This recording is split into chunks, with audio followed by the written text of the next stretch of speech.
Well, at exactly 2:30 p.m., the senators will be convening in the August House to decide whether to listen to the Kericho governor, that is Dr. Eric Mutai's impeachment in a plenary session or in a committee way. That is what the senators will be talking about this afternoon. As and when we get that particular story, we'll be informing you in our subsequent bulletins. We're following on that development as well as other stories, including the Jukwaa la Usalama that is currently happening in Nyandarua County. Welcome. My name is Abdiaziz Hashim. The sign language interpreter at the bottom end of the screen is Lucy Maura. We start off with the investigative matters, where the Ethics and Anti-Corruption Commission says it has begun investigations into the alleged bribery claims in Parliament. This follows President William Ruto's remarks that some legislators have been demanding bribes to carry out their roles. EACC Chairperson David Ogende, speaking at the Kenya Leadership Integrity Forum Sector Coordinating Committee Inception Conference, further revealed that as the Commission, they had received similar allegations from some parastatal heads. He said EACC has engaged both speakers of the National Assembly and the Senate and will continue consulting them to aid in the probe. The anti-graft body maintains that those found culpable will face decisive action as investigations continue. That kind of information is available. We'll share with members of the public, or you'll see the consequences in the various levels of the legal system. We have previously talked with the speakers because we find allegations, complaints actually, from various government leaders, parastatal leaders, CEOs, accounting officers of different organizations, MDS, on being extorted by the parliamentarians. And this is a matter that we have actually talked with the speakers about to just see how do we go about this. We can only say that we are glad that the president has come out strongly on this particular matter, so that those people who may have been hiding behind politics, behind patronage, would then have nowhere to hide when we go for them. Elsewhere, the High Court sitting in Milimani has directed all parties in the murder case against Clinzy Baraza Masinde to file their responses within 14 days before delivering a ruling on his bail application on 16th September 2025. Baraza is pleading with the court to be released on bail terms pending the trial process. Deborah Letua has the details of this in the Scales of Justice segment. In June this year, during demonstrations in Nairobi's Central Business District, Police Constable Clinzy Masinde was captured on camera shooting a masked vendor Boniface Karaoke. A charge he vehemently denied after being presented in court. Baraza, who has been in custody since then, is now praying to the court through his lawyer to be out on bail pending trial. The said application is premised on Article 49, 1H of the Constitution, whereby the accused person is seeking to be released on favorable or reasonable bail or bond terms pending the hearing and determination. However, the prosecution, IPOA and the victim's family are opposed to this move. The court is set to pronounce its ruling next month. Applications, which I'm just replicating what the presiding. The second order is that parties through counsel file written submissions, and as you upload them on e-filing, give a physical copy to the DR. Elsewhere, at the Magistrates Court, Trial Magistrate Dolphina Alego ordered 2 suspects accused of soliciting money using the mobile phone of a former OCS Central Samson Talam to each deposit a cash bill of 250,000 shillings or a bond of 500,000 shillings. And the bond and bail for accused 1 and accused 2 are as follows.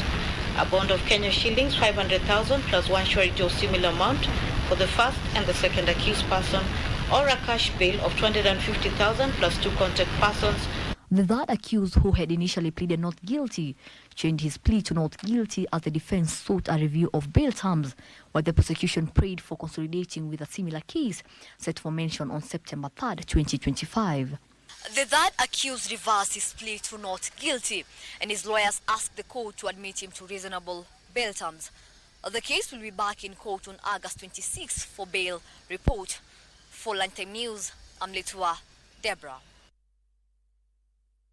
Thank you, Leto, for that report. Now, Interior Cabinet Secretary Kipchumba Murkomen has denied claims by the human rights activists that some of the 1,500 arrested youths during the June and July protests are missing and some are detained without a legal representation. Speaking in Olkalau, Nyandarua County during the 30th Jukwaa la Usalama security tour, Murkomen said all the arrested persons can be accounted for. He noted that some who are arrested have been released while the cases are ongoing. Now, he, however, said the claims of the missing persons should be reported to the nearest police station for investigations.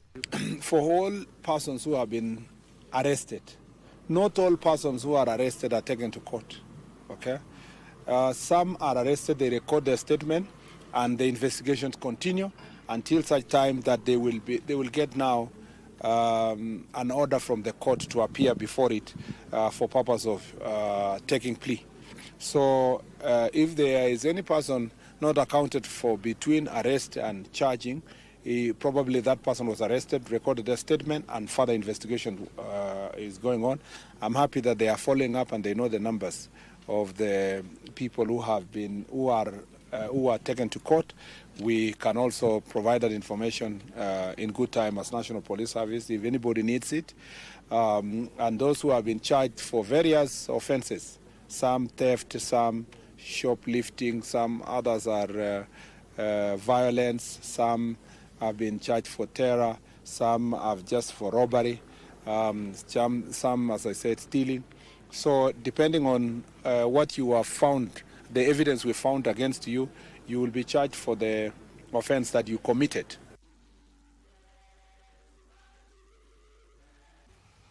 The Kenya Union of Post-Primary Education Teachers KUPPET and the Kenya National Union of Teachers NAT have strongly opposed the proposal by ODM leader Raila Amolo Odinga to devolve the management of the primary and secondary education to county governments. Speaking in Homa Bay County, the leadership of both KUPPET and NAT warned that such a move will severely weaken the education sector. Teachers' unions, KUPPET and NAT, have joined forces to reject calls to devolve the country's basic education system. KUPPET Secretary General Akelo Misori opposed the proposal by ODM leader Raila Odinga, citing what he termed as the collapse of previously devolved functions like health and early childhood development education. Essential activities and infrastructure which was taken to the counties have all collapsed. One such key area is early childhood education, which was supposed to give a very proper foundation for our youth. You realize that that one has not been realized, despite the fact that we are now going to the second decade of the devolved system in this country. NAT Secretary General Collins Oyu echoed Missouri's sentiments, pointing out poor management of ECDE under the county governments as proof that the devolved units lack both capacity and resources to take on more responsibilities. You cannot devolve education with the state of affairs in this country.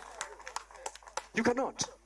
The quality of education in ECD lacks what we call quality assurance. Sasa kama misi Mswahili, kama ECD imewashinda, sembuse.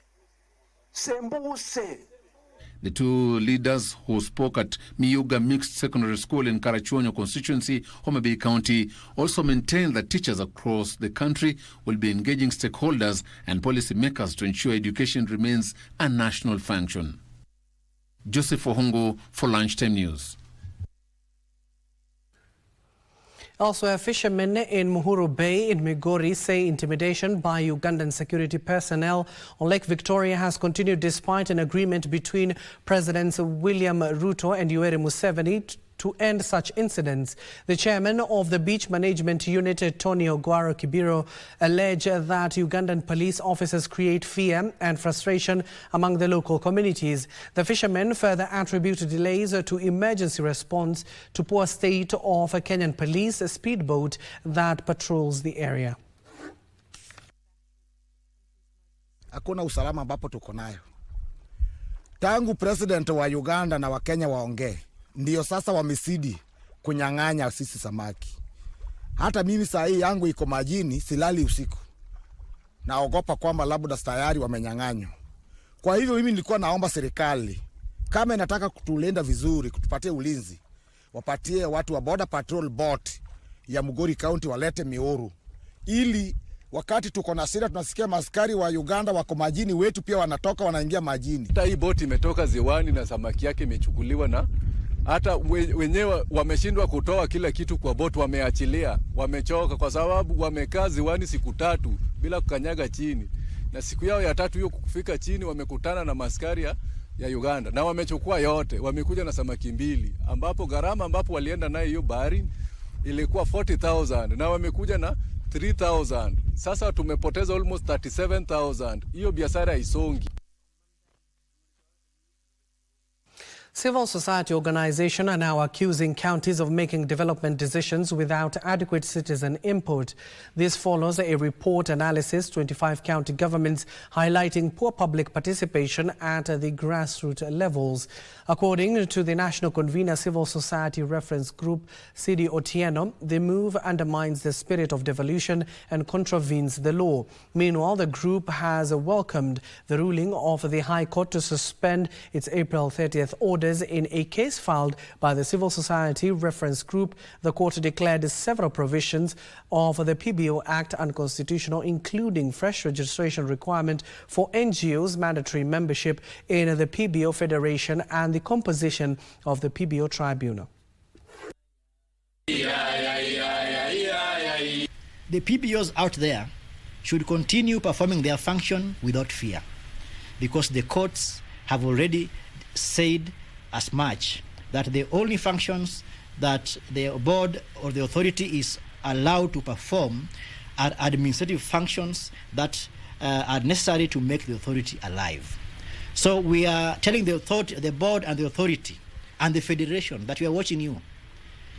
We are expecting them to follow what the PBO Act says, that they constitute an all stakeholders meeting to chart the way forward so that we have a smooth flow of transition in the sector. Kati tumeenda kwa ground kuangalia watu kama wanaelewa maana ya public participation ama kwa nini wa participate na mambo, tumegundua ya kwamba watu wengi wanaongea kama hawaelewi ama hawajui. Sote tuko tayari. Women politicians drawn from Nairobi County have dismissed claims that youth who attended the empowerment drive at State House Nairobi were duped. The women politicians have instead lauded the empowerment drives initiated by the government, saying they are all-inclusive and will help uplift the lives of women and the youth in the country. Our President Dr. William Samoei Ruto, kwa sababu ya ile kazi ametufanyia, alitupatia constituencies 17, groups 17. Alisema sisi tupate vitu za empowerment ambao wamama wetu wali receive tarehe 9, na tunashukuru sana ile nguvu na effort ametuwekea kama wamama mashinani. Tulipata vitu za catering, masini za kusona, vitu za salon, tents na chairs. Kwa hivyo bado tunawashukuru na waendelea kutusaidia kama wasichana kutoka baharini. Tulishukuru kwa vitu zile zilipeana kwa wamama. Sasa tunaomba kwa kila constituency ilipata kitu moja, lakini tuko wengi. Sasa tunaomba, kuna pesa ile inakuja, tunaombea wenye hawakupata kitu ili wapewe.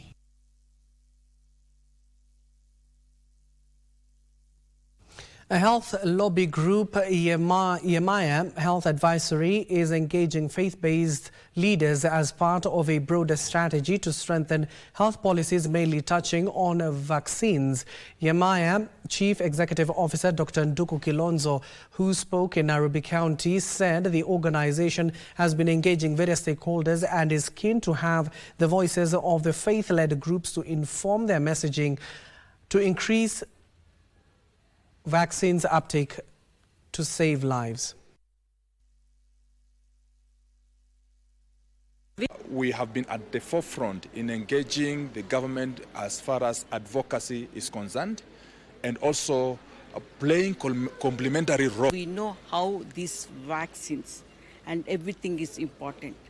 The religion is saying about the good health, and if somebody manipulates these things, maybe we'll go. In order to be functional, all these value systems that have been engaged in this discussion must be incorporated.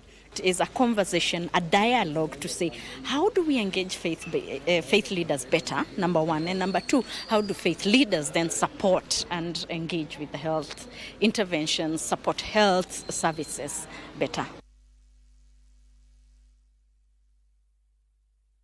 16 minutes past the hour. We need to take a short breather. When we come back, we'll be telling you more news, of course, in current affairs, as well as business and sports, so don't go too far.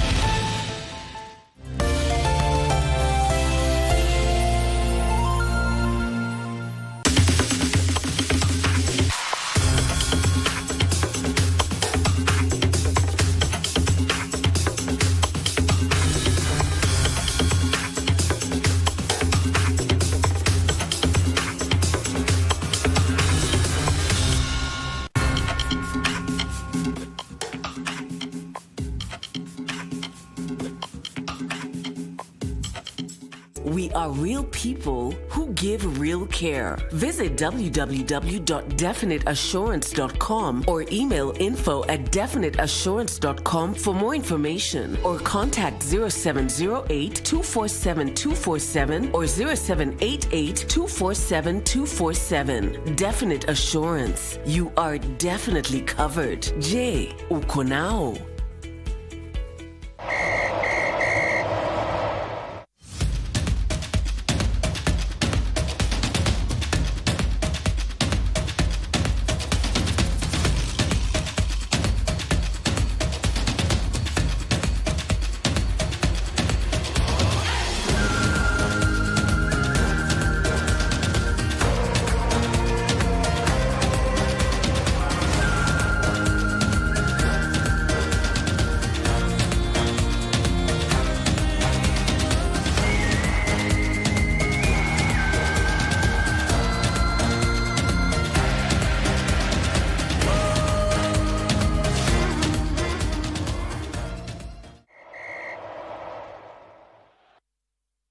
Back your favorite team as they battle for glory in the Total Energies CAF African Nations Championship 2024, right here on home soil.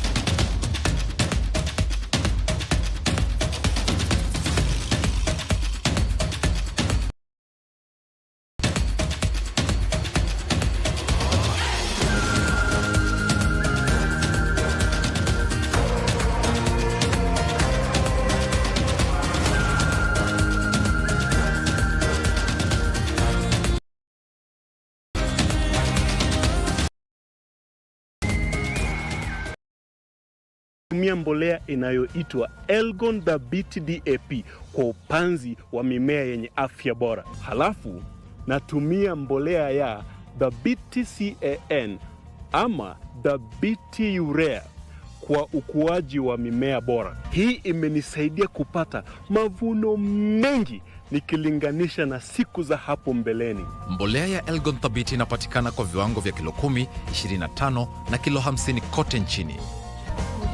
Elgon Kenya Limited. Wakenya wenzangu, this August, something big is happening. Chan 2024 is here and Harambee Stars are ready to shine. Let us come together and support our boys as they fight for glory. From the first whistle to the last goal, let us cheer loud and proud. Tune in to KBC Channel 1 and let's cheer our boys. Because when Harambee Stars win, Kenya wins. Twende kazi, Team Kenya all the way.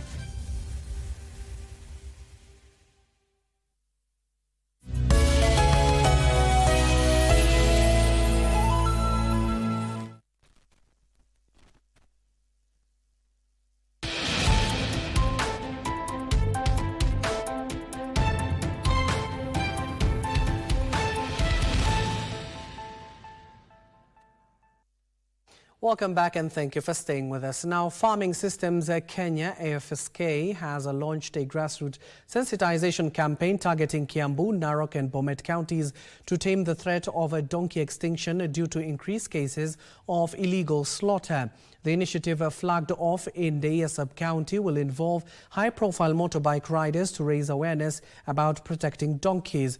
EACC Executive Director, that is Kenneth Wamuga, emphasized the campaign's goal of educating law enforcement officers to intensify vehicle inspections for illegally transported donkey meat and hides. County officials pledged administrative support to secure the area, which borders regions known for illicit slaughter activity.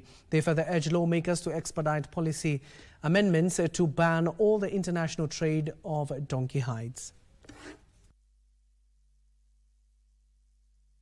Wakati mwingi tumekuwa na visa ambavyo zimeripotiwa, sana sana imekuwa kwamba punda zimeweza kuchinjiwa huko upande wa Kedong, zinapitia hapa Deia, lakini tumeweza kumap out ama kuangalia ni mahali gani ambayo imekuwa ni hotspot, na tumeweza kuangalia hii belt ya kuanzia hapa Deia kuelekea upande wa Suswa, Narok, na tutamalizia upande wa Bomet. Na sheria ni mingi sana, kama hiyo moja nimesema ya kuchinjia mahali ya haistahili, na zile zingine hata Kenya ya kusema ya kwamba the donkey slaughtering imefungwa. Kwa hivyo kuna hizo sheria mingi ili tuone ya kwamba uchinjaji wa punda umefika kikomo. So you find this meat is uninspected, one. Two, you find this meat is transported in dirty sacks, unlike the recommended metal boxes. And three, you will find that the meat is not inspected, and therefore it predisposes the general public to zoonotic diseases.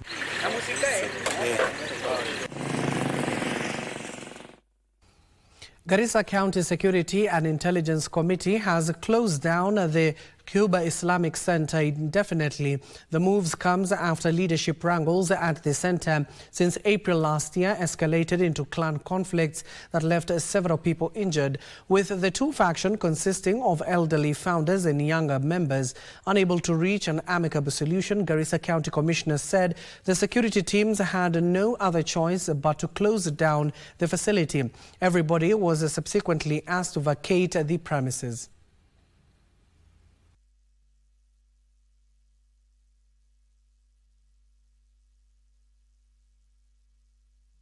Tunafunga hapa kufikia siku ya leo hadi siku ile tutapata suluhu. Makundi yote mawili mojitayarishe kuhama. Nimewaambia ni uamuzi mgumu, sababu ni nyumba ya dini, ni mahala kwa kupata faraja kubwa mbele ya Allah, mahala kwa kutafuta utulivu, lakini natubidi kwa sababu ya hofu iliyotanda hii Garissa yote kufikia sasa. Watu already wamepigwa, siko watu kwa hospitali, watu wameumia, na sisi jukumu yetu hatuwezi kuangalia.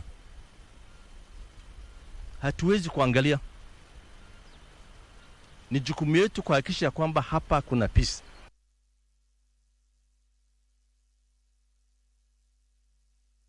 Businesses in Murungaru Town, Kinangop, Nyandarua County have been paralyzed by a 3-week power blackout. The outage caused by a faulty transformer has left homes and businesses in darkness despite Kenya Power technicians inspecting the site days after the breakdown.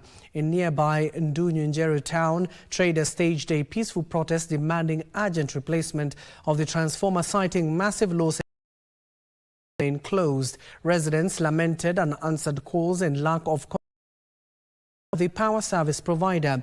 Efforts to reach Kenya Power officials for comment were unsuccessful. Kama wale tulichagua kwenye dhuku ama ifura, sasa ndio tumekuja kuomba serikali tukiwa wote wenye wanafanya biashara, juu mimi ni mwanamke na wanamke wanashikwa hapa saa 1:30 na wanaume juu wanakaa kwa giza. Sasa ndio tumeleta shida zetu kwa serikali, waturudishie hii transformer ili tuende kufanya biashara. Hii transformer imetolewa hapa iko na karibu mwezi mzima sasa. Huko hatufanyi kazi, hata tunaenda nyumbani na giza, maduka yetu huku Mongalo yamefujwa. Now, hundreds of vulnerable residents in Homa Bay County have received free medical services during a health camp organized by Minet Kenya at Muga Mixed Secondary School in Karachuonyo constituency. The initiative sought to address the prevalence of non-communicable diseases and sensitizing the residents about the importance of regular medical checkups. The medical outreach, conducted in partnership with health providers including Life Care and Oasis Health, offered a diagnostic assessment for conditions such as hypertension, diabetes, malaria, eye infections, pediatric illness, internal care, among others, as well as preventive health services.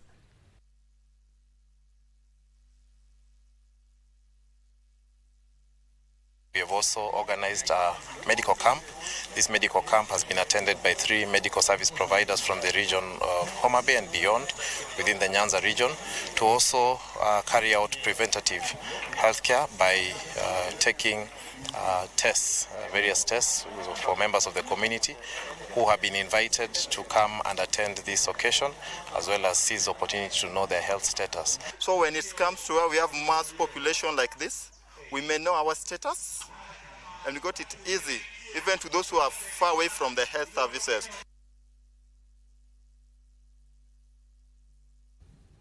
The government is seeking to deepen its collaboration with media houses as part of efforts to foster peace and national cohesion.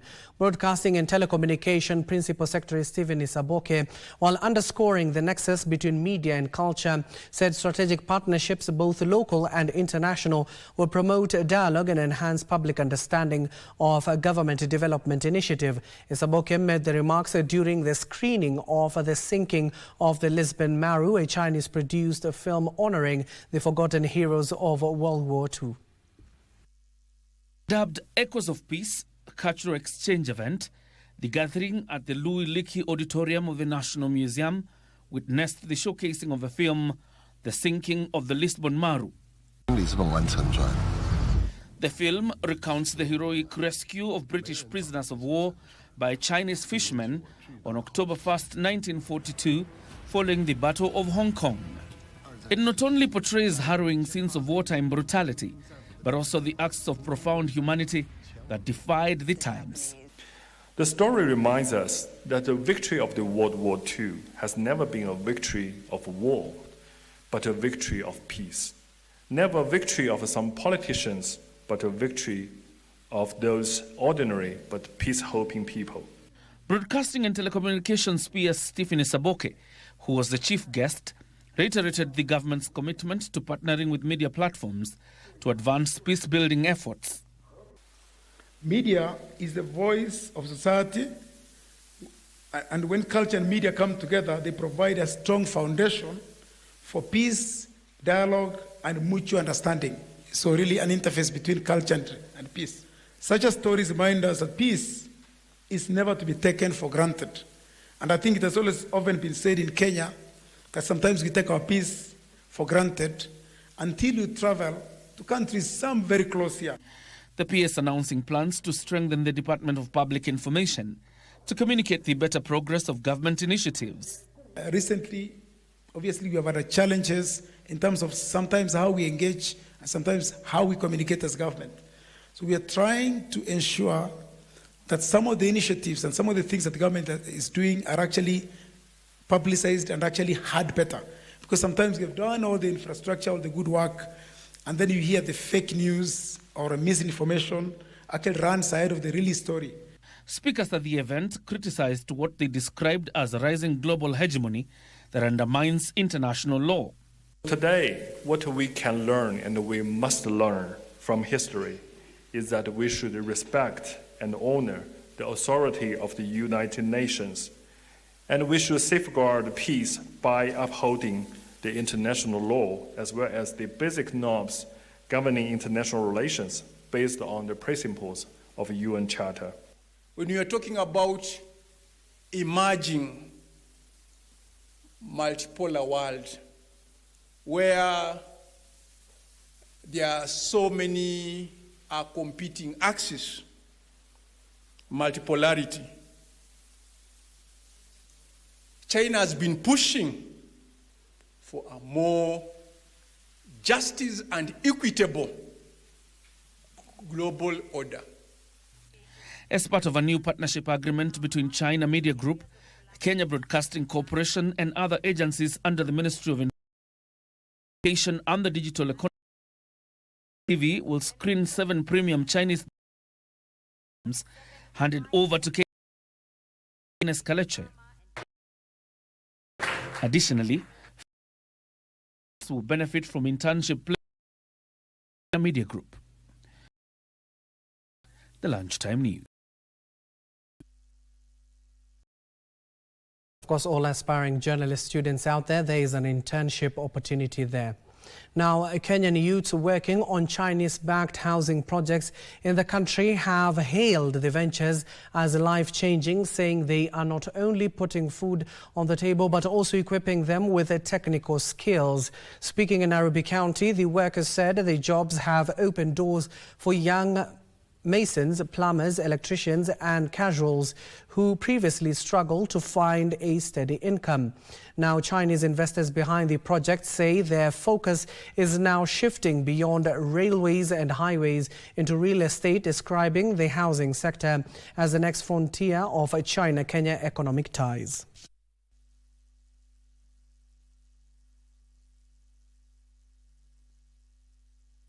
Kenya, I think it's the economic is good in Africa. So, and Kenya, the house need, I think that is a big number. So that's why the Chinese choosing Kenya to invest the real estate. Tumefanya nao kazi zaidi ya miaka kama 8 tukifanya nao kazi. So wako na kazi ya permanent kila wakati. Casuals, masons, plumbers, electricians and carpenters. And wanatupea good quality.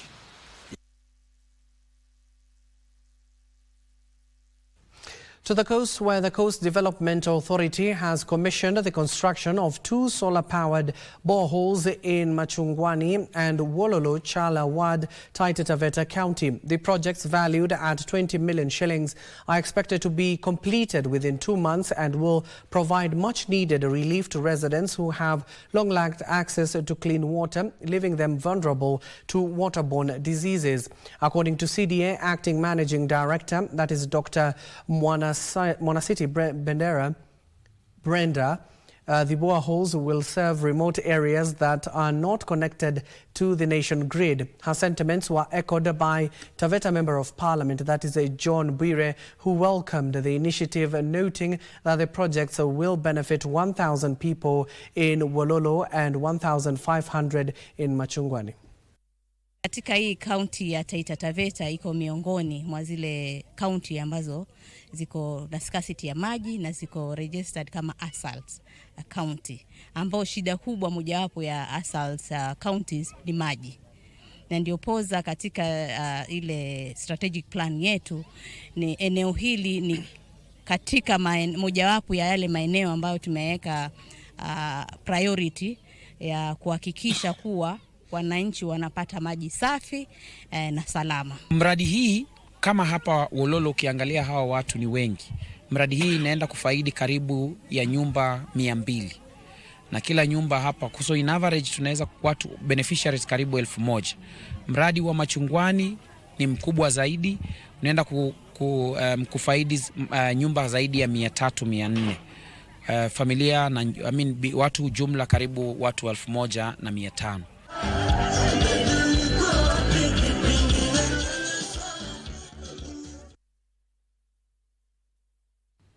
And in other news, church leaders, business owners and administrators in Ndunyunjeru, Nyandarua County gathered for a cleansing ceremony at the site of the Ndunyunjeru police post that was torched on 8th of July following public unrest.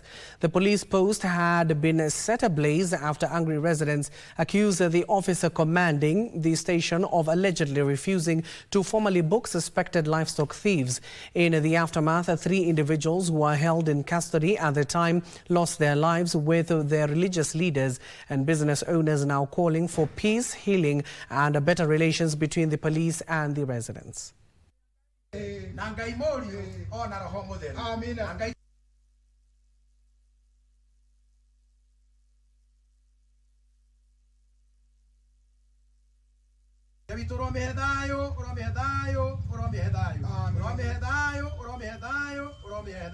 Tusitumie hiyo hasira kwa kuja kuchoma police station ama kuharibu mabiashara zetu. Na waomba ili tuweze, tukiwa na hasira ni vizuri tuweze kuzipeleka mahali ambapo panafaa bila kufanya fujo, bila kufanya hasara. Tukakubaliana sisi wenyewe tutachanga pesa ambayo itatuwezesha kuanzisha kurekebisha hii stesheni, ndio tukue na nafasi ya kurejesha maofisa wale walikuwa hapa na walikuwa wanatupatia usalama. Nurses in Lamu County have issued a strike notice after failing to reach an agreement with the county government regarding their demands. Speaking at the Mpeketoni Hospital, the nurses lamented that despite submitting their proposals to the employer earlier this year, their grievances have not been adequately addressed. Led by Eric Otieno, the nurses emphasized that the strike will continue until their concerns are met.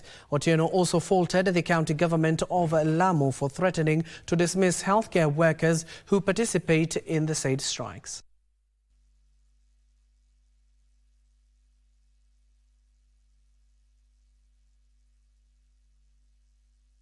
Solidarity forever, solidarity forever, for the union makes us strong.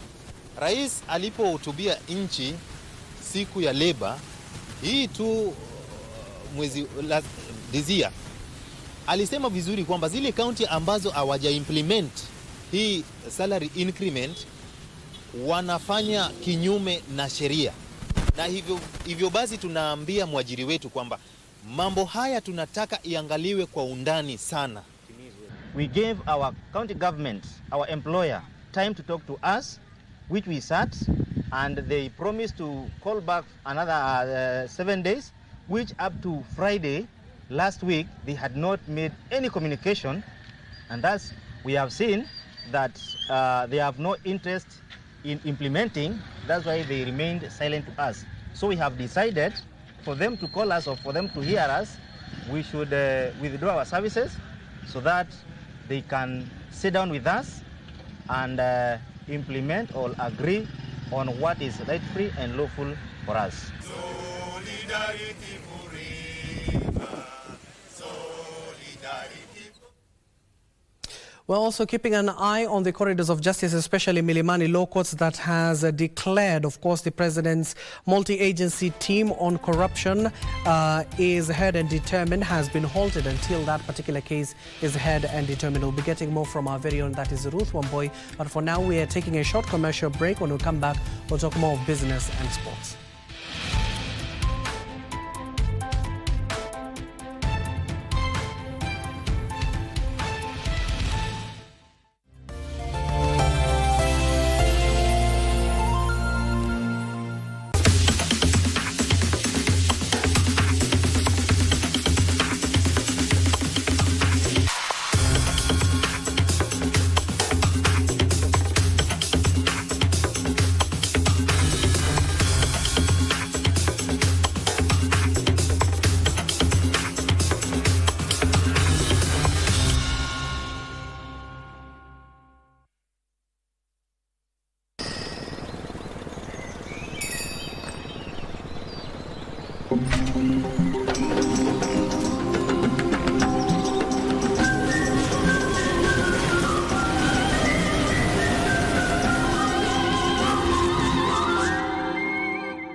Kenya's first tinable waterproofing paint.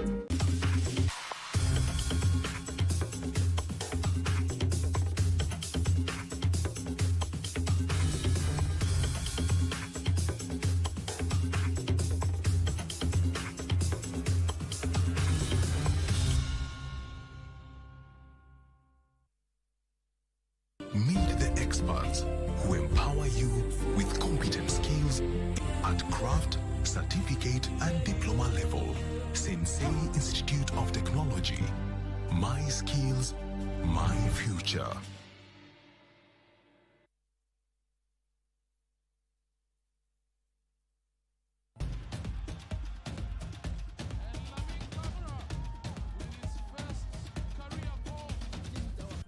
Kwa ajili ya kusherekea fasili na asili ya soka barani Afrika, ligi za ndani na magwiji wasiotambulika.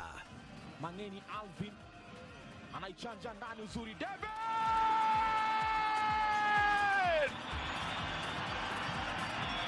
Michuano ya CAF ya mataifa ya Afrika 2024 ni njia ya kuzindua kupanua mtandao wa wachezaji ulimwenguni.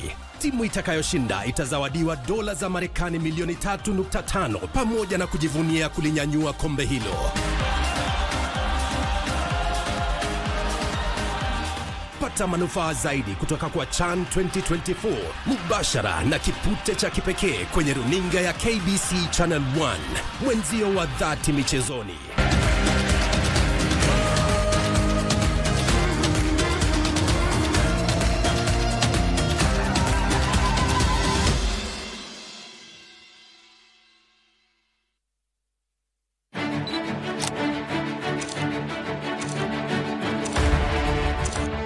Habari muhimu ni zile zinazoathiri maisha yako, na zinapojiri tuko hapo. Tunakuletea habari zinazojiri nchini na kimataifa. Hakuna kabila ambayo iko hapa Kenya kwa malipo ya mwingine. Mambo ya matibabu isiwe starehe ya watu wa dosi. Tunakufahamisha kila wakati ili uwe tayari kwa yajayo. We will also be designating the cartels as foreign terrorist organizations. Katika ulimwengu unaosonga kwa kasi, usahihi wa habari ni muhimu. The only thing that has changed, Senator Khalwale, is that you are defending the indefensible. If you allow me as a bullfighter, I'll fix him here and now and it will be sorted out. You were doing very well until you brought out your character of bullfighting. Tunakupa habari sahihi na zisizoegemea upande wowote. Pindi tu walioteuliwa wataidhinishwa na bunge la kitaifa. Na ni hapa ndipo Darubini, kila siku ya Jumatatu na Jumanne saa 1 jioni.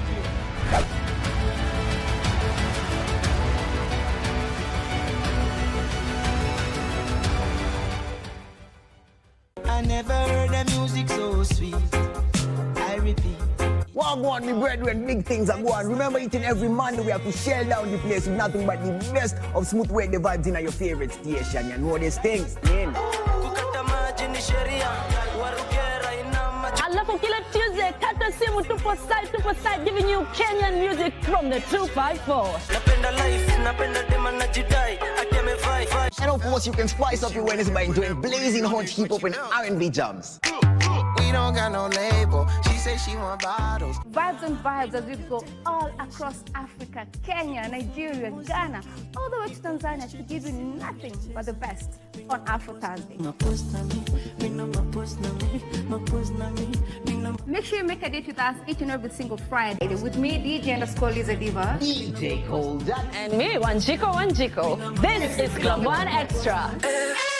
Unanifanya nisikie kunyongwa. Hatija ai, mani especially ukisonga.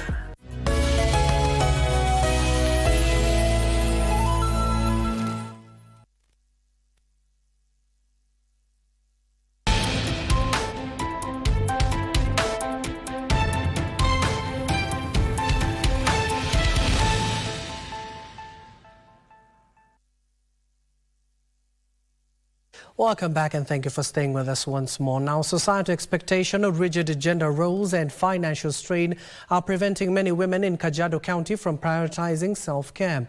Speakers at the reproductive health and self-care training in Samuli village have highlighted how women routinely juggle careers, family obligations and domestic duties with little time or resources left for their own health. Participants further cited wage disparities, limited income and body image pressures driven by societal norms as additional barriers.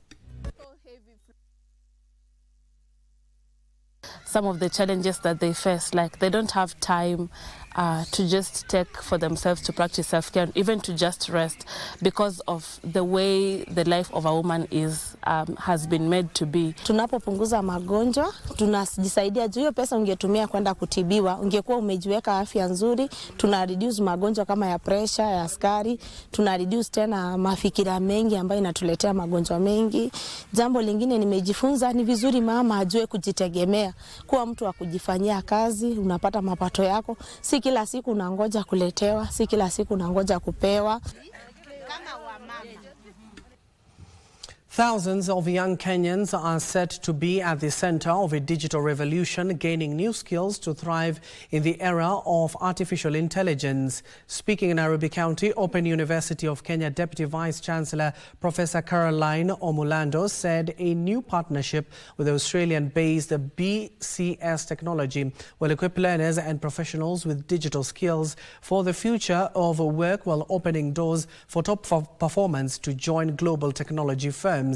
The courses are to be delivered largely online over several months, are aimed at addressing the country's growing demand for tech expertise as more industry adopt AI. University officials say the initiative is expected to equip learners with practical skills for the job market and strengthen Kenya's position in the digital economy.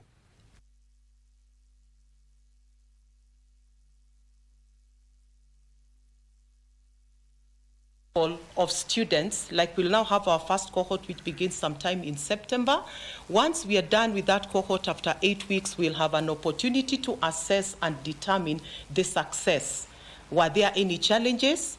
And then how do we move forward? Once we do that, then we will determine maybe about how many others would take on. We want to be able to create employment, especially for our youth, but not just for our youth, for everybody.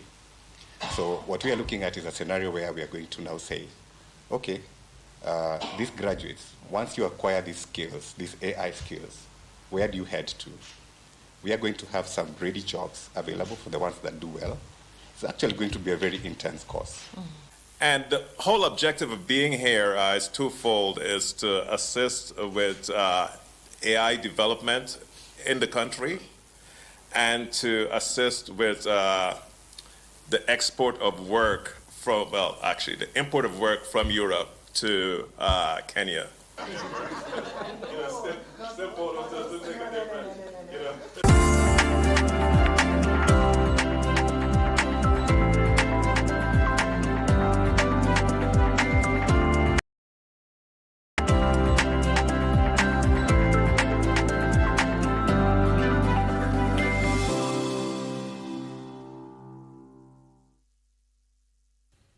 And now let's get down to business. Standard Chartered Bank Kenya has reported a 25% profit drop, posting 10.9 billion shillings profit after tax for the first 6 months of the year, down from 14.5 billion shillings last year. The bank attributes the profit drop to a 15% decrease in total operating income to 26 billion shillings.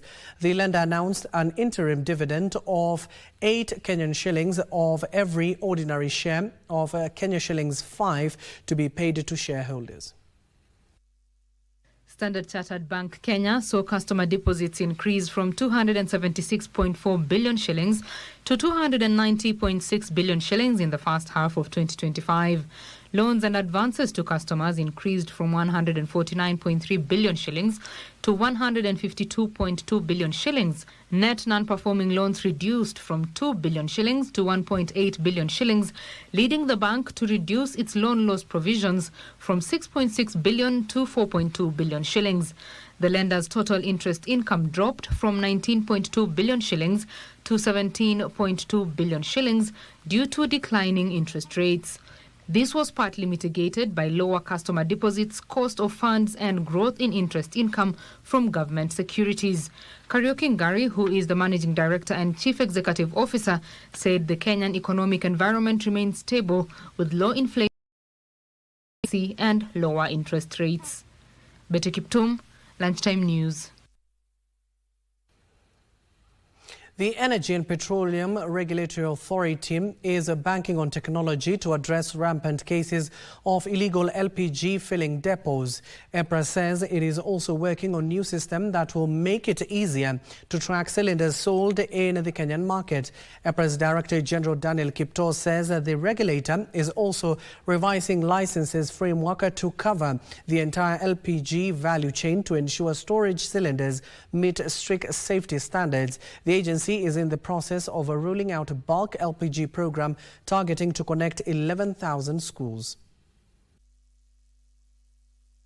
The LPG transition in schools is part of government's clean energy agenda unveiled in December last year.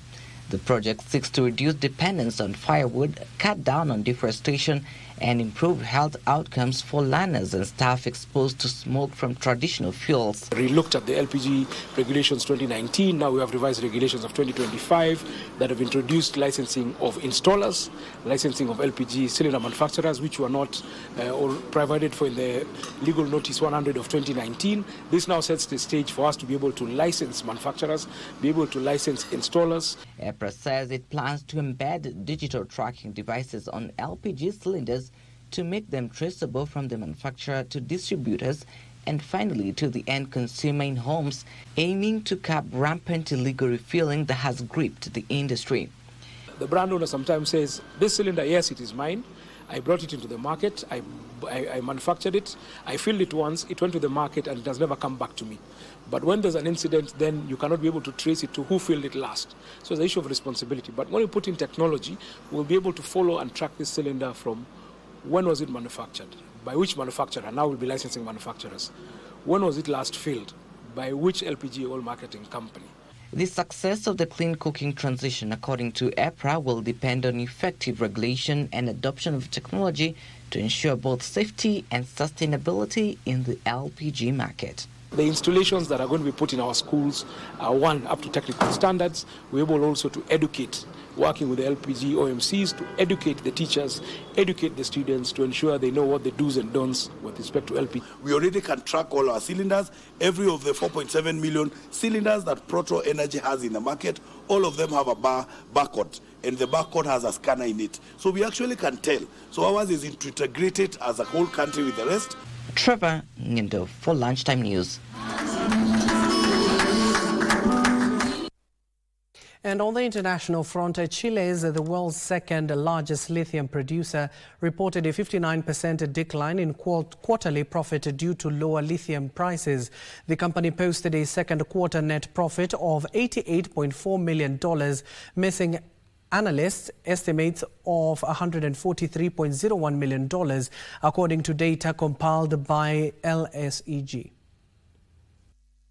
The company says lithium prices were down about 34% year-on-year. Global prices for lithium, a critical component of electric vehicle batteries, have plunged nearly 90% since their peak in late 2022, causing producers worldwide to slash workforces and pull back on plans.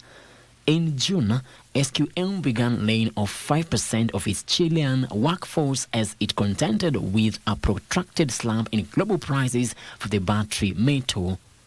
Meanwhile, Brazil's mango producers have warned that the new U.S. tariffs could trigger a major crisis for the industry as a 50% import duty announced by the United States threatens to derail peak season shipments. More than 95% of mangoes available on the U.S. market are imported from Mexico, Peru, Ecuador, and Brazil. 40,000 tons were exported to the U.S., which relies almost exclusively on Brazilian mango imports from mid-August to October each year. Finally, the U.S. dollar strengthened in late trading on Tuesday. The dollar index, which measures the greenback against 6 major pairs, added 0.1% to 98.265. In late New York trading, the euro fell to $1.1647 from $1.1660 in the previous session, and the British pound slipped to $1.3485 from $1.3505 in the previous session. The US dollar bought 147.51 Japanese yen, lower than 147.86 Japanese yen in the previous session. The US dollar traded flat at 0.8076 Swiss francs, and it added to 1.3864 Canadian dollars from 1.3812 Canadian dollars.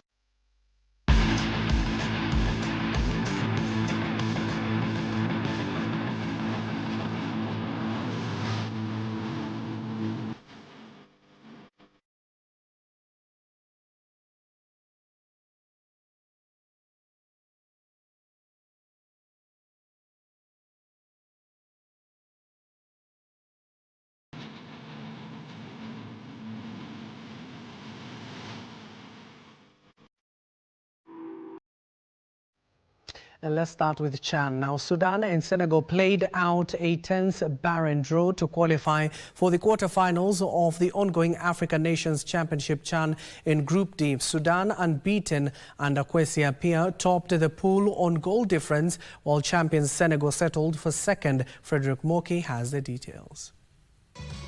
The African Nations Championship Chan 2024 reached its knockout phase with the quarter-final fixtures confirmed after a dramatic final round of group matches on Tuesday night. There's a one-on-one, down he goes.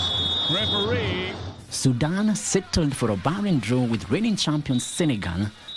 That the final whistle, says the Zimbabwe referee Brighton Chimene.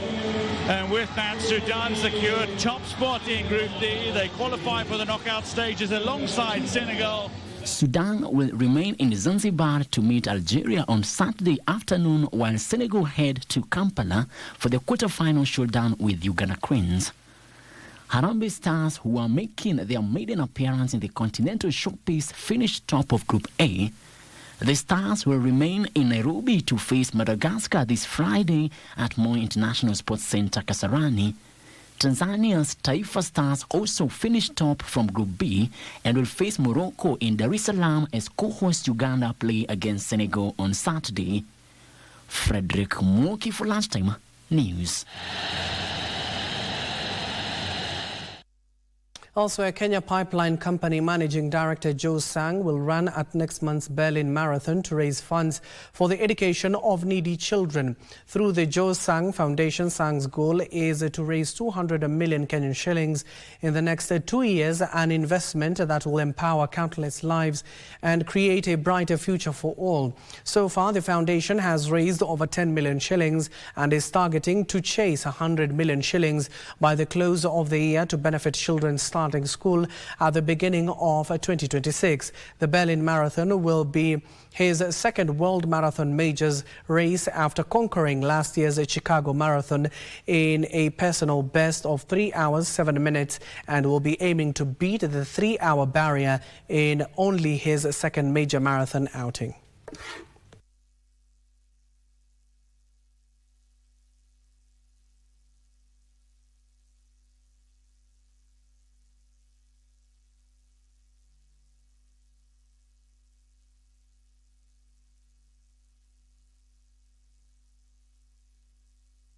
And now finally to England, where Liverpool forward, that is Mohamed Salah, won the Professional Football Association Men's Player of the Year award yesterday at Morgan Rogers, was named the Young Player of the Year after a breakthrough season at Aston Villa. Salah is the first player to win the prize 3 times after finishing the last season's Premier League top scorer with 29 goals and 15 assists, guiding the side of their second Premier League title.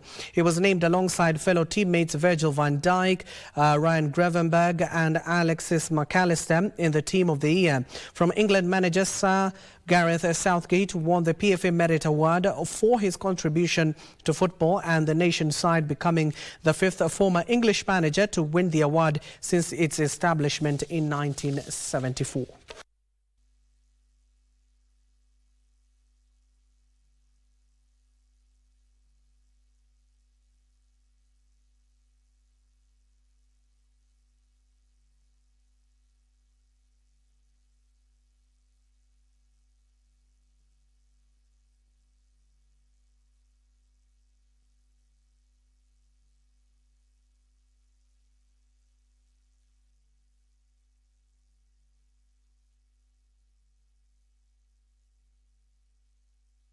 Well, the teams that have qualified for the quarterfinals have today and tomorrow ahead of their clash. We'll start off, of course, with Kenya. We'll be hosting Madagascar at the Kasarani Stadium at 5 p.m. Tanzania will take on our dear neighbors. We'll be taking on Morocco. And, of course, Saturday will be Uganda versus Senegal as Sudan are set to take on Algeria. All the road leading to the semi-finals and finally the finals of CHAN 2024. Remember, Chaniko KBC will be giving you all the intrigues ahead of those clashes. My name is Abdiaziz Hashim. The sign language interpreter at the bottom end of the screen is Lucy Mora. Good afternoon for now.